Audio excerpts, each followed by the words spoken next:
Thank you everyone for joining us today. My name is Diksha Gujral. I'm the Senior Program and Advocacy Manager at iPro Bono. We're going to cover a lot of issues today that people looking to engage in the social sector want to know about. The first session is on how people can engage in charitable work in India, including how to start an NGO. Naushir is Program Director, Legal and CSR Compliance at Center for Advancement of Philanthropy, or CAP. He's one of the sector's foremost consultants on legal compliance for nonprofits and on corporate social responsibility. Naushir, thank you so much for taking the time to join us today. Please, Thank over to you. you. Thank you very much. Thanks, Shireen and Diksha and team iPro Bono.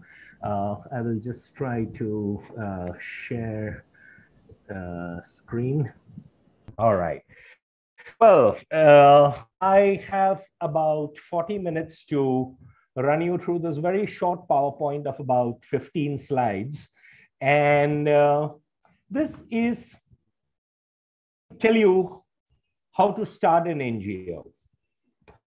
But before we talk about start an NGO, people have all sorts of concerns. I mean, should I even be an NGO? What's a nonprofit? What civil society organization is? What's a for-profit? What's a non-profit? So I think before going to any, try and understand some legalities. And of course, I come with a legal background, so I think legal, I speak legal, I try to do legal. But without making it too complicated, I try as far as possible to demystify the law. So I'm going to keep it as simple as I can, as demystified as I can, knowing fully well that many of you are still probably process or thinking of starting an NGO, or you are in the early days and you might be wondering, did I choose right being a trust? Did I choose right being a society? Should I have been a Section 8 company? What's the difference? I'm going to be covering all of that. But first, let's understand terms. We often use some of these terms interchangeably, but these are all colloquial terms, which means in day-to-day parlance, we say, I'm setting up an NGO or I'm running an NGO. What does NGO mean? A non-governmental organization. Many feel that it was the United Nations that coined this word, or probably the World Bank, probably way back in the 60s or thereabout. I mean, I'm not going to get into the historical aspect, but it meant these are organizations specifically do what government should be doing, but without being government. And the term NGO was coined. That is filling up gaps in the government's delivery system, be it on education, on healthcare, sanitation, you name the purpose. And without being government, people were doing it privately. And therefore, it also led to a term called PVOs, which means these are private voluntary organizations. That means voluntarily doing some stuff, but privately, meaning it's not again by government, or it may be supported by, and it may be supported by corporates, but it was a private voluntary org. But it's a term that very few use. A very popular term in Asia is the term SDO, which is Service Delivery Organization, SDOs, providing all kinds of services in terms of sanitation, services in terms of skill building, etc. But of course, with the GST regime, which is goods and services tax, people shy of using this term in India as that we don't want to say we are a service organization. Some like to call them CSOs, civil society organizations. Largely organizations that are advocacy based, that is into some lobbying work, advocacy work, research-based advocacy, prefer to call themselves civil society organizations. Some are CBOs, that's community-based organizations, working with small communities. Now, the important point that everybody needs to know and to understand is that all these terms that you read in red over here, NGO, PVO, AO, CSO, CBO, and 100 other terms that you might hear about, are not recognized or defined under Indian law. If you will look up the Indian Trust Act, if you look at the Maharashtra Public Trust Act, if you look at the Gujarat Public Trust Act, if you look at the Societies Registration Act, or for that matter, you can look up FCRA and income tax, the term NGO is nowhere mentioned in the legal books. It does not exist. Or I prefer to say that all these terms that we use are colloquial terms, which means in day-to-day parlance, it's fine, but it means nothing. If you want to be an NGO or PVO or SDO or CNO or CBO, you need to be in existence for either a charitable purpose or for a religious purpose. Now, charitable purpose is definitely defined under Indian statute. Religious purpose is all about leading a religious teaching, work, temples, churches, mosques, gurudwaras, so on and so forth. We are not concerned with religious purpose here, but the law, including the income tax, which is a central law governing most of us, recognize charitable purpose and it recognizes religious purpose. So now let's understand what is over here. I mean, what do we see? Does it have any legal meaning over here in India? The term has no meaning in India. It is a non-profit or a charitable organization. Because many a time people say, should I set up a foundation? What is a foundation? Foundation is an American term, not recognized as a term in India. It sounds nice. Many people now like to prefix or suffix the term foundation to their name. So your ABC Foundation or Foundation for doing XYZ, so on and so forth. Foundation sounds good. In the old days, people use only the words. So if you look at some of the oldest trusts in India, the Tatas are the Tatas. They don't say we are a Tata Foundation. There is the KC Mahendra Trust. They don't say user, but if you'll see the new breed of foundations, it is the Azim Premji Foundation. It is the Infosys Foundation. So foundation is the Americanized term that India has adopted. But again, the term foundation has no legal meaning in India. It is usually a non-profit. It's a charitable organization. It could be making. It could be a plant-making organization set up by a family, or it could be a corporate foundation. It could even be implementing grassroots organization. Supposing you are an NGO doing some grassroots level work in some village, you can see the term foundation if you want. It has no legal meaning. In the US, foundation has a legal meaning, but in India, it does not have. It could be a trust, it could be a society, or a Section 8 company. So the term foundation, again, misnomer. It sounds nice. Use it if you like. No legal meaning. Now, most useful one. Everything has to be a social enterprise today. It's a nice term. Everyone likes it. Forget India, nowhere in the world, the term social enterprise has been, not legally at least. There is no legal definition for this creature called social enterprise. It's basically an organization that applies commercial strategies to maximize improvement in human and environmental well-being. And this may include maximizing social impact along with profits, external shareholders, and it may be structured as a for-profit or as profit. That is a social enterprise. First of all, has no legal meaning in India or for that matter anywhere in the world. Social enterprise is one which uses business principles to achieve some social goals. And your social enterprise could be a for-profit. And there are lots of for-profit social enterprises in India. They could be established either as a sole proprietary organization. It could set up as a partnership firm. It could be an LLP, which is a limited partnership. It could be a private company.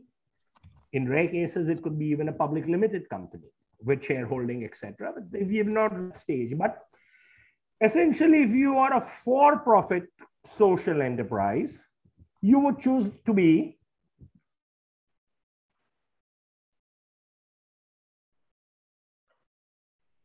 Sorry, Naushad, I think we've lost you a little bit. At what point of time did you? If you choose to be a social enterprise, about right. Okay, repeat that part. Okay, I think my internet is a little unstable right now. Can you hear me now? We can. Yeah, okay. So I was saying that if you want to set up a social enterprise, which is going to be a for-profit, you have a choice to either be a sole proprietary organization. Now, a sole proprietary requires registration as such. It works on the basis of your own PAN. So if I decide that I'm going to have a company called Naushad Dadrawala and Company, I will simply use my PAN card and call it a sole proprietary. Yes, this is my consulting firm. This is what it is. But then I may want to go a step further, because when you are a sole proprietary, if there are any liabilities, etc., you become personally liable. So to get out of that, you might want to become a private company, because then the liability would be restricted to the shares and assets only of the company, personal assets undeterred. Therefore, I might decide now to go for... Sorry, Naushad, your voice is breaking a little bit. Maybe you could just put your video off. That might improve the quality of the audio. Thank you. I'm going to try and do that. Okay. Okay, I've shut off my video and I'm hoping this will make it better. Diksha, can I be heard better now? Definitely, thank you. All right, I shall try to keep the video off in this. So as I was saying, where was I? So I would be probably starting off as a sole proprietary organization, or I might move to the next level and decide that I will make a private limited company. Now, as a private company, myself and maybe a friend or a family member may decide to become the founding members and by default the directors of that company and run it as a private limited company. If I so choose to, I could even choose to be a limited liability partnership organization, an LLP. Also, these are that I would be going into. If I want to go for a non-profit mode, then I have three important choices: to be either a trust, to be a society, or to be a section company. So I'm going to try and see. So let's first look at, before we go into the differences between a trust, society, and company, these are the various statutes under which charitable purpose has been defined. Because as I told that whether you decide to call yourself an NGO, whether you decide to call yourself a CSO, CO, or whatever else, you need to, as a non-profit organization, exist for quote unquote charitable purpose. What is charitable purpose? If some of you are from the state of Maharashtra, and I'm using this because I happen to be in the state of Maharashtra, I'm using it as a model. Section 9(1) of the Maharashtra Public Trust Act 1950 says, charitable purpose includes relief of poor or distress. It covers education, it covers medical relief, it covers provision for facility of recreation or other leisure time, including assistance for such provision if the facilities are provided in the interest of social welfare and public benefit. And finally, it speaks about the advancement of any other object of general public utility, but does not include a purpose which relates exclusively to religious teaching or worship. Now, if you look at the last line, if you are an organization set up exclusively for religious teaching or worship, you obviously are for a purpose. And if you'll find in Maharashtra state, a lot of the famous temples, churches, etc., are also registered with the Office of the Charity Commissioner at Mumbai. But this is state. Now, there are only roughly about 4 states in Western India that actually have a Public Trust Act and the Office of the Charity Commissioner in place. And this is largely restricted to Western India. Maharashtra has the Maharashtra Public Trust Act of 1950. Gujarat has its act. Rajasthan has its trust act, and Madhya Pradesh has it. And all these 4 states also have a commissioner. The rest of the country does not even have the Office of the Charity Commissioner, nor does it have a state enacted Public Trust Act in place. You can say broadly the principles of the Indian Trust Act would be used, but the Indian Trust Act also does not apply to public charitable trusts, because its very preamble says that the Indian Trust Act has been enacted for family or private trusts. So deal with that part later. Let's look at what Societies Registration Act of 18 says. Look at the vintage of this law. It's the Act of 1860, and each state has made its own modifications. So Societies Registration Act in Delhi has certain modifications. Societies Registration Act in Karnataka, Tamil Nadu. Each state has its own modification to the central model law called the Societies Registration Act of 1860. And it says you can establish charitable societies. What is charitable? Defined under various laws. So we understand. Now, the other important part is about Section 8 company. Now, first of all, you must understand that there is really no such separate category or Section 8 company.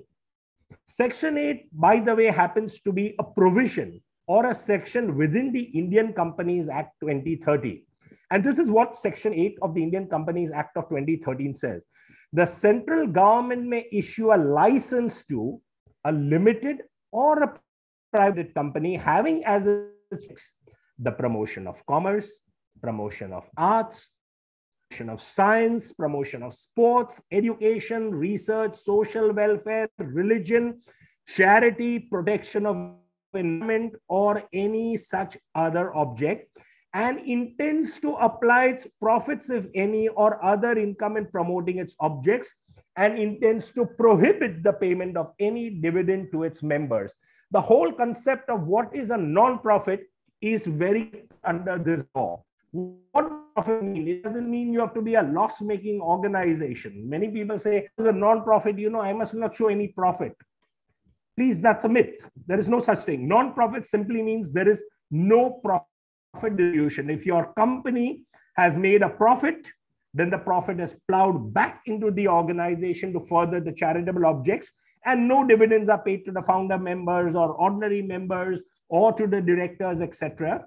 That is what is prohibited. So non-profit doesn't mean you're lost. Incidentally, if for profit, you have a balance sheet and a profit and loss statement, which we often call the P&L statement. But if you're a non-profit organization, you have a balance sheet and an income and expenditure statement.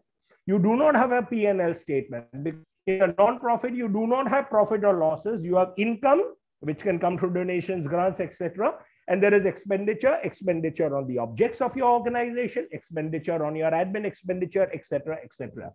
So very clearly, Section 8, what you have to understand, essentially a company incorporated as a private company or a public company, in addition to the license. So the right word to use is not, I'm a Section 8 company. You say I'm a company licensed under Section 8 of the Indian Company Act. So Section 8 is a license to say, yes, you're a private company or you're a public company. But in addition, the Ministry of Corporate Affairs or the Registrar of Companies has given you this license under Section 8 to promote either your commerce, and there you have some of the Indian Merchants and Bombay Chamber of Commerce, etc. These are all Section 8 companies, mainly your World Trade Centers. Then there are companies set up for promotion of arts, science, sports, education, research, so on and so forth. And there are many charities now, because charity is also one of the objects that you can promote as a Section 8 company.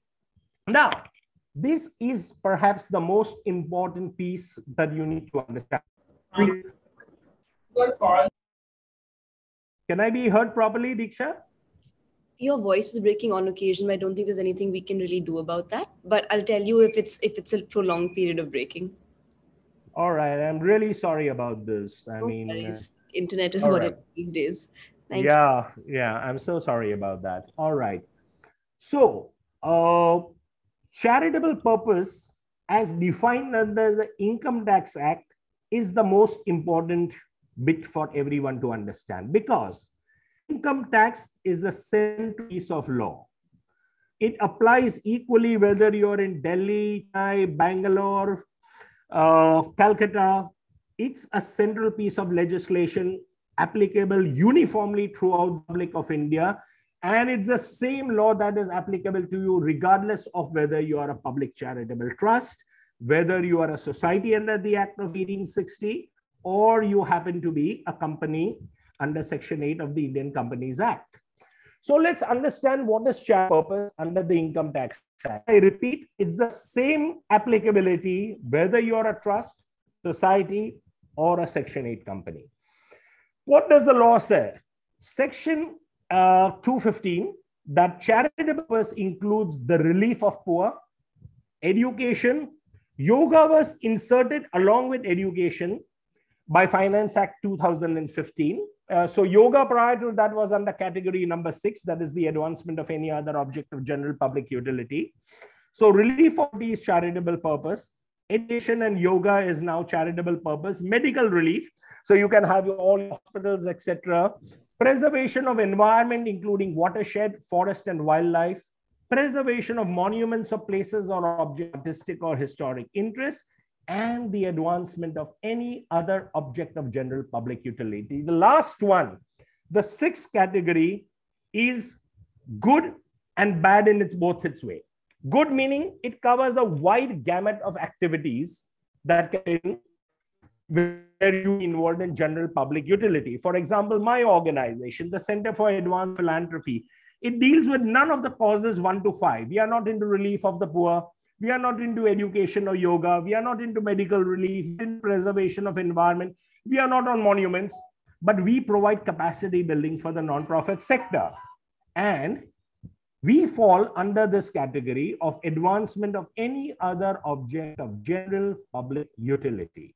And there are many, many organizations that fall under this category. So which is good. Good part that you could be still recognized as for charitable purpose. You could be registered under 12AA and enjoy tax exemption. You could get ATG. You would be eligible for FCRA, etc.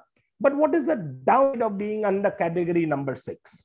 The downside is there have been various amendments that have been made under Finance Act. And the final one, which was in 2015, said that if you have any activity in the nature of trade, commerce, or business, or any activity of any service in relation to any trade, commerce, or business for a cess or fee or any other consideration, irrespective of the nature of use or application or retention of the income of such activity, must meet the following criteria. It must be undertaken in the course of actually carrying on your objects, and your aggregate income or receipts from such activity should not exceed 20% of the total income of your organization. Now, let me explain what this means. This means if you are under category 6, that is your objects fall under that category. If you have any commercial or business income, which is anything that you charge by way of fee, or your beneficiaries might be goods which you might be selling, etc. If there is commercial income, it must meet 2 categories. One, it must be in the furtherance of the objects. That means it cannot be unrelated to your objects. And second is that it cannot exceed 20% of your non-business income. Let's take a simple example. Supposing your organization has an annual income from donations, grants of 1 crore of rupees. No problem. If income tax has given you 12A registration, which is now called 12AB, your income is exempt from tax. You do not have to pay any taxes. But if you fall under category number 6, and you in addition also have fee-based income, sale of products, etc., there is business income, it should not exceed 20% of your business. So let us say your income from donations and grant has been like 1 crore of rupees, up to 20 lakhs at the rate of 20%, you're fine. But let's assume that you made 25 lakhs of rupees through business.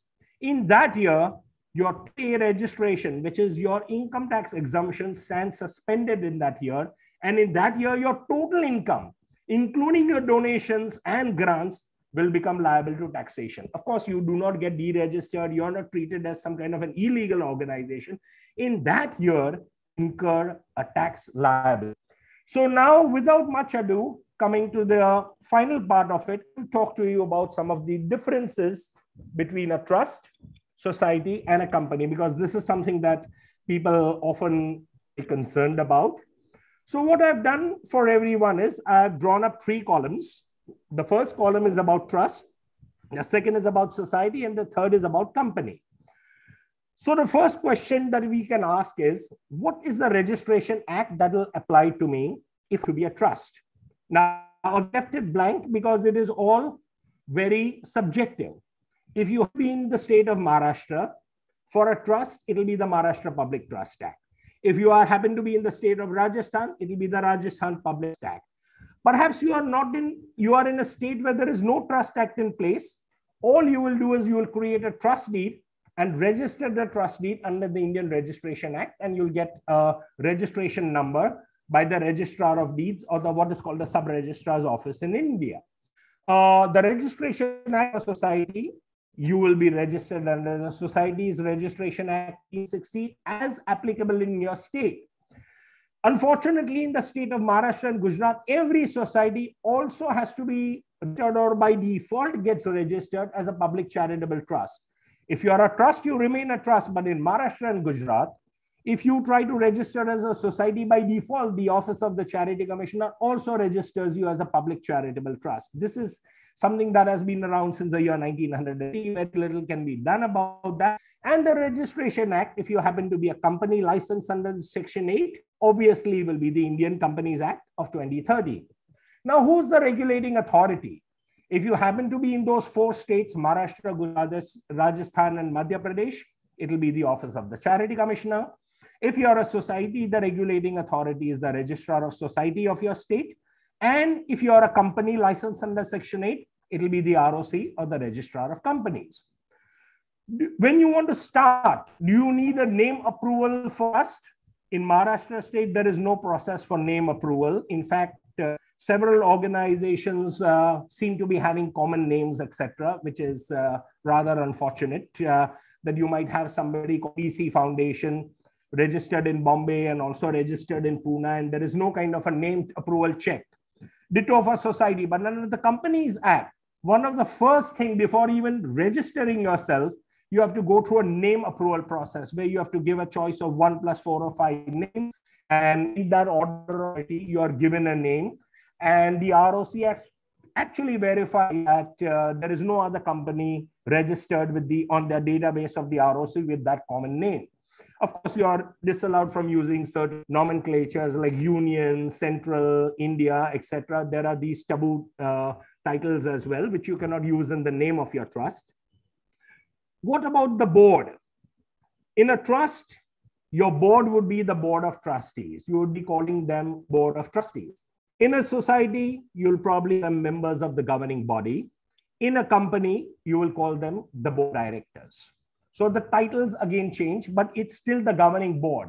It's the decision-making board. Now, what's the minimum that's required trust? If you happen to be in Maharashtra, the Charity Commissioner insists you must have at least minimum 3 trustees. In other states, you can do with even 2, or even there is even a concept under the Indian Trust Act of a sole trustee. In a society, you need to create a society with minimum 7 members, who by default becomes managing committee or the governor as well.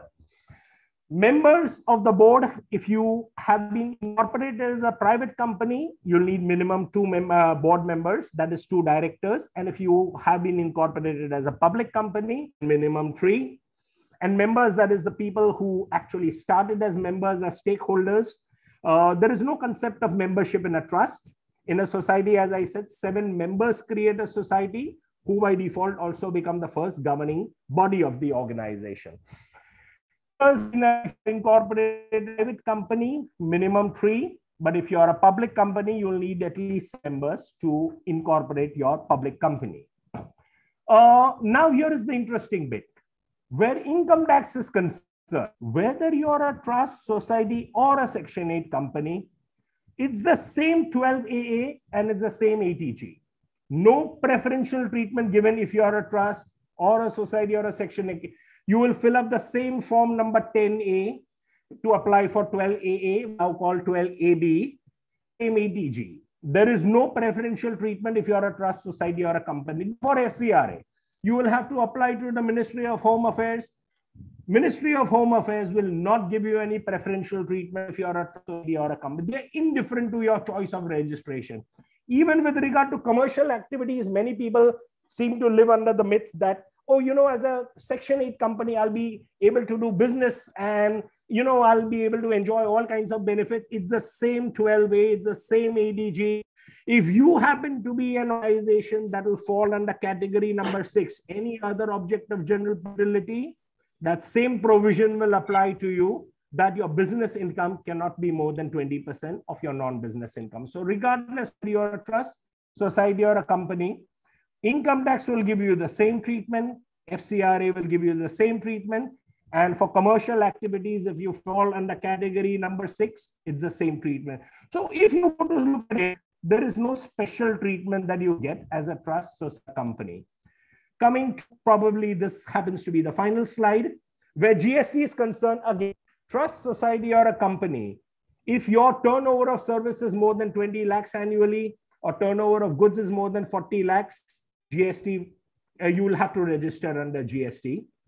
Labor laws, whether it's the Employees Provident Fund, gratuity, etc., it'll apply equally whether you're a trust, society, or a company. If you are more than 20 employees, Employees Provident Fund is mandatory for you. It will be necessary. We are not going into labor laws today, so we will not deal too much with that.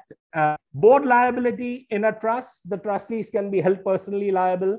In a society too, there is a personal liability involved.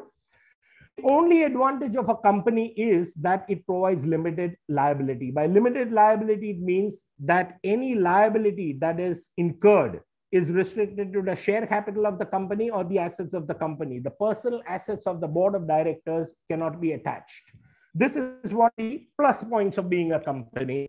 Board rotation in a trust, until your trust deed has a provision for rotating your board members, trustees can be for life. In a society, you will have periodic elections, and even in a company, you will have to rotate from time to time. The need for an AGM in a trust does not arise, AGM meaning annual general meeting, but in a society and a company, you need to call for an annual general meeting once a year for your members. In a trust, there is no concept of members. The trustees are deemed to be members. In a society, you have members and have an AGM, no company. And where remuneration of board members, etc., it is again governed by income tax, where if there is any remuneration that you decide to give to your board members, then it must be restricted to the element of reasonability. So I'm going to try and close this. Hang on.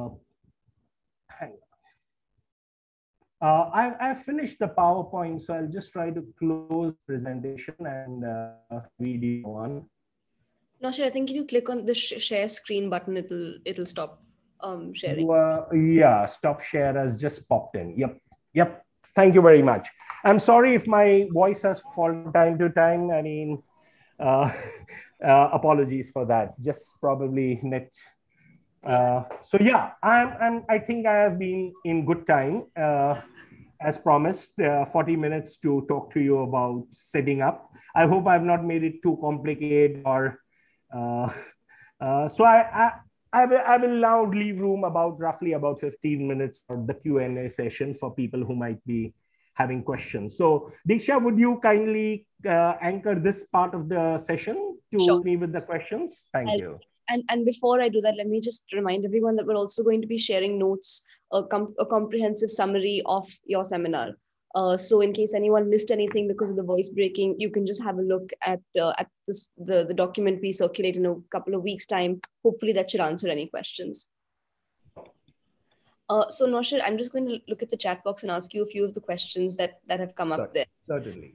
The first is NGO acquisition possible? This is one of the ones that was shared with us before time of registration, but is NGO acquisition possible? What are the repercussions and what is the process?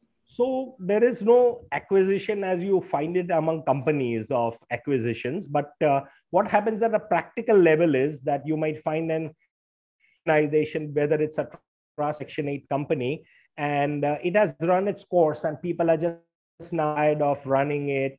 And if the objects in that organization are similar to what you want to do, what people practically do is appoint some of you who are willing to take over on the board. And then the people who are on the existing board just soon thereafter tender their resignation and move out of the organization. And then you can run it as a new board. And that is one of the practical ways, and I've seen over my career of the last 35 years in this sector, found that this most practical, non-complicated way of acquiring an NGO without going through all that rigorous process that is go through for acquisitions. I think NGOs keep things very simple. So here is a trust which was set up 50 years ago. Now the trustees are all on the wrong side of 70, 80. They are tired. And somebody wants to set up education and they say, yes, education is our objects. So the existing trustees appoint, and then maybe after a little while, once things settle down, etc., off the board, and the new board starts running that organization. So that's the simplest form in which we have seen it. But otherwise, there is no code for action provided under the Trust Act, etc. So, I mean, unlike Companies Act, there is nothing coded under the Trust Act or a society. But yes, if you're a Section 8 company, all the provisions of the Company Act would apply and you could go in for that process. So that would be my answer to that question. Diksha, what else? Thank you. Abhishek Sharma has asked, can the founding members running the NGO draw salaries? First of all, if you must have an enabling provision in your constitution. By constitution, in that whether you're a trust, you have a trust deed. If you're a society, you would have the memorandum and articles of association or rules. Or if you're a company, you have the memorandum and articles. There must be an enabling provision which says that the directors of the company or the governing board members, including founders, or salary. So that's the first part. And the second is income tax says, and it comes under Section 13 of the Income Tax Act, is any remuneration given to a trustee, manager, by whatever name called, and this is roughly the language, it says it must be a reasonable remuneration that you're giving. Please understand that Section 13 deals with under what circumstances tax exemption can be taken away. And one of it is if a trustee or a governing board member or a founder or an author, which means your member, is seen to take a benefit. But giving a remuneration is not seen as a benefit. A remuneration payment made for a service rendered. So very clearly, if you look at the law, there is a big difference between benefit and remuneration. So remuneration under the income tax is specifically allowed, provided two criteria is met. Your own constitution allows it, because if your trust deed says that the trustee shall derive no remuneration, then you have to change your trust deed to such an object. It should allow it. And second, it must meet the test of reasonableness. That means, now again, that's a tough one. How do you meet the test of reasonableness? You'll have to see that how many hours is put in by this person, what is the qualification, if you were to hire somebody, what is the going market rate for this, etc., so on and so forth. Next question, please. How does a community organization, one that eventually requires rotational leadership, think about incorporation? In case probably society may be good, because in a society you do have the system of actually the real power in a society or in a company is vested in the general body members. Unlike a trust, there's no concept of members and general body at all. So in a society, you have an AGM, you have periodic elections. Even in a company, if you want to incorporate it with as a public company or a private company under license under Section 8, the real power vests with your stakeholders or members, shareholders. So at a grassroots level, perhaps for rotation and providing a clean democratic process, perhaps society may be good for you. So again, this question about should I be a trust, society, or say company is a very subjective answer. Today, I've given you a broad idea about what is the difference, but each of you will have to determine what model suits you best. It's like every parent goes through this in their life. Should I put my kid in the SSE stream, ICSE stream, in an international school? Should I the CBE? Of course, ultimately, when 10th grade is over, at 11th and 12th, they all merge. And the 11th and 12th equivalent is income tax and FCRA. After that, all your differences of trust, society, and company, income tax will give you the same treatment, FCRA will give you the same treatment. So that would be my answer. Okay, thank you. And Rugjeev has asked, what are the pros and cons of forming an industry association as a Section 8 company? Is a trust or society structure better? Most industry body been Section 8 historically. So if you look at the Indian Merchants Chamber, the World Center, Art Sales Societies, etc., most of them have chosen, perhaps because they are more familiar with the company law, Companies Act, etc.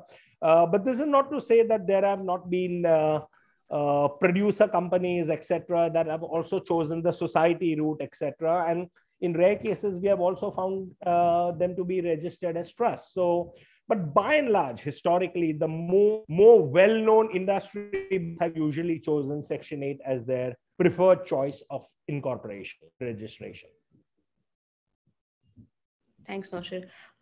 Someone has asked, if you are registered as a Section 8 company in Maharashtra, do you also have to register with the charity commissioner or seek No, any? not at all. Not at all. Not at all. You're governed by the ROC, and I can give you my own example. My own organization, Center for Advancement of Philanthropy, for the past 35 years is registered with the under the old 25, which is now Section 8. Under the old Indian Companies Act 56, it was Section 25, now Section 8.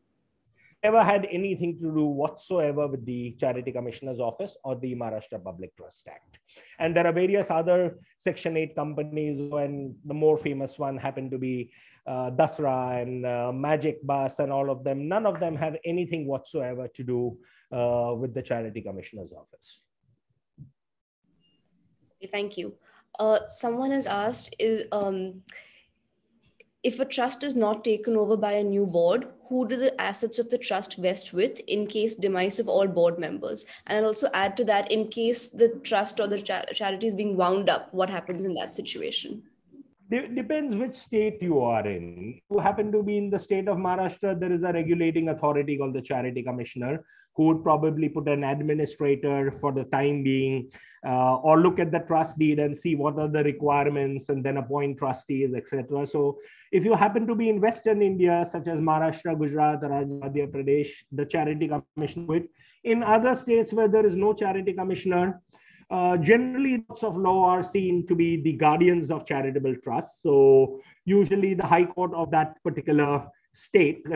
So if it was in any other state where there is no charity commissioner, but somebody has to bring it to the court's attention, and the court again in turn would probably put for an interim period an administrator, and thereafter maybe appoint trustees, etc., to deal with the assets. Usually the assets would not go individual beneficiaries or persons. It has, supposing the trust is up to begin with. Under the Public Trust Act, there is no provision for winding up, unfortunately. Societies act as a winding up clause. Companies law has a winding up clause. But usually you find that in many of the trust deeds, of course, now Charity Commissioner in Maharashtra, Gujarat insist on a winding up clause. But even if you look at the old trust deeds set up even 20 years ago, the winding up clause is not there. But regardless, wind up, the assets cannot go to individual trustees or the family members, etc. It has to go as per the objects. And therefore, if the objects were for the physically challenged or the mentally challenged, then it must go to causes such as that. And that's how the assets. And as I said, in a state where there will be a regulator, such as Charity Commissioner or Registrar of Society, they will deal with that. In the absence of that, the courts would intervene in this regard. Thank you.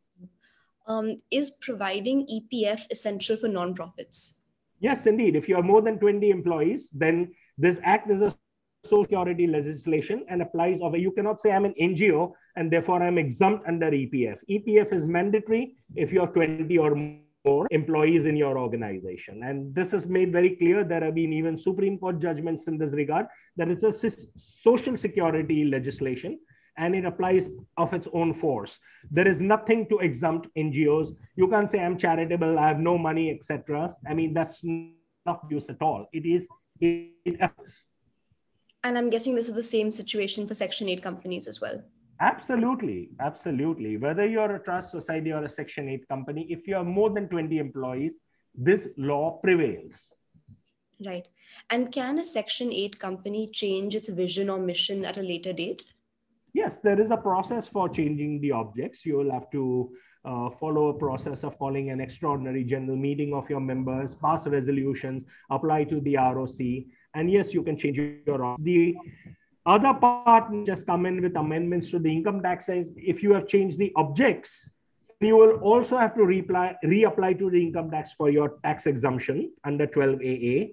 And if you have changed your objects and you're also registered under the FCRA, you'll also have to provide intimation to the Ministry of Home Affairs. So there are layers involved over here. So be careful. I mean, processes are involved. And while it may be relatively easy to deal with ROC, one does not know what view tax might take because you have changed objects. So one thing leads to another, and what view FCRA might take. In that interim period, your 12A would be suspended, your FCRA would be standing suspended.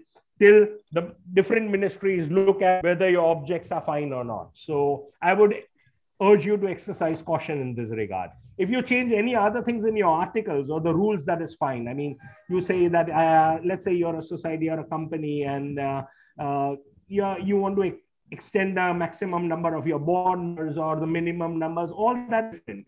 But if you change the objects, then there are layers involved here. Yes, Diksha, the next one. Yes. For registration under GST, is an NGO's total income interpreted as annual turnover?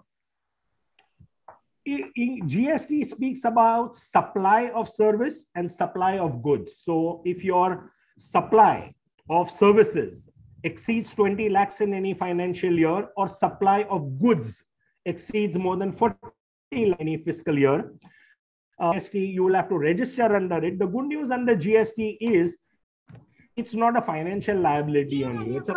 It is at best a compliance liability on you. That means you have to register under it. The GST will be paid by the consumer of your service or your goods. So you will have to charge that to your client or the consumer of your service at the rate of 18% and pay it to the government of India. So there is no financial liability, but it might expose you to certain compliance liabilities. So because GST is an indirect tax, just as it is a direct tax. Your business income exceeded so and so, pay the tax directly yourself. But GST is an indirect tax where somebody who consumes your service or your goods has to pay it, but you are the channel for collecting it. The onus is on you to then pay it to the government of India. So that's GST, and which is different from income tax. Okay. Next we have question, please. Just one or two questions more. So we're taking note of everyone's questions in the chat box, and we'll try to address them in the written note that we pass around. Right. One of the questions is it possible for a trust to take over the society's work with the consent of the society's members? Yes. I mean, there are provisions in the law that a trust will take on the running of that society, but it might be a complex process by running. I mean, please understand that there is a separate entity called society. So it'll have its own board. So what are the mix you are looking at? I mean, are you saying there'll be no board members of the society? Trust will run it? One would have to, if you happen to be in a state where there's a regulator called the Charity Commissioner, find out a way this society could become an activity of the trust, where the trustees will actually be running that society. Therefore, it will become a trust or a fund within that trust for running. It's a complex legal issue here. So very difficult to answer in a short webinar like this. It's probably most to you. So let's try to do that offline. Next question, please. Can't hear you. You're on mute, Diksha. Sorry. Yeah. This is the last question for this session. This is from somebody who's running a grassroots NGO in Manipur. She's asking if she should apply for an 80G and 12A, and what is the difference that it will make in terms of tax. The turnover is not more than 20 lakhs.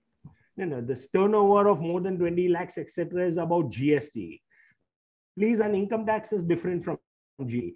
By applying for, I'm assuming that in whichever state you, which state did you say, Diksha, this is? I mean, this is in Manipur, you said?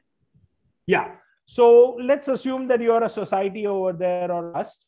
By applying to the income tax, not GST, for 12A, it will mean that any income of your organization, the income will mean donations, grants, etc., will not be taxable for your organization. As you know, when you and I earn a certain income, even as individuals, we have a tax. You may be on 10% slab, 20%, 30%. If you're a company, you are under the tax, etc. You are doing charitable work. So income tax says your income, even if you receive 1 crore of rupees or 10 crores of rupees donation, it is tax free. So 12A means income tax recognizes you as an institution established for charitable purpose, and therefore there'll be no tax liability for you. 80G is a tax incentive for the donor. That is, the donor will get a tax deduction at the rate of 50%. That happens. So that's basically the benefit that you will get by being registered under 12A and 80G. Thank you so much. And everyone, I know that you still have questions. Naushad, one last question I'm going to just ask, which is about you, not so much about your work, is do you provide support on professional tax? Someone's asking this. Yeah, it's basically a state-related kind of a law where all your employees have to be registered, and there is a amount that can be paid annually by way of profession tax. And yes, we could provide some limited guidance in that area. We can't actually do the registration for you, but we can tell you how to do it. Yes, we would be able to provide that guidance. Okay, perfect. Thank you. So I'm going to wrap up that first session now. I hope everyone found it as insightful as I did. Thank you so much, Naushad.